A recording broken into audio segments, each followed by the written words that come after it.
Firstly, we need to understand why gastric or stomach ulcers develop. These result from erosion of the stomach lining due to prolonged exposure to the normal stomach acid. See, the stomach acid is produced continuously because it digests the grass that is continuously grazed by horses in their natural environment.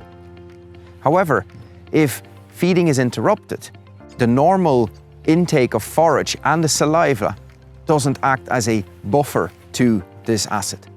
And then the exposure to the stomach lining can create those ulcers. Other factors that contribute to stomach ulcers is stressful environments or physical stress. Horses under heavy exercise or heavy training, but also horses that are kept in isolation or horses that are mixed between groups are also more prone in developing stomach ulcers.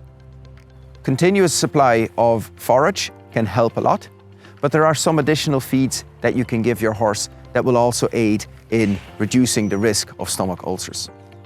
Something like Gain Freedom Mix or Gain Freedom Cubes, which contains quite a lot of energy that is not cereal derived but oil derived, gives especially the high performing horse that energy that it needs without increasing the risk of a stomach ulcer, but they also contain additional fiber.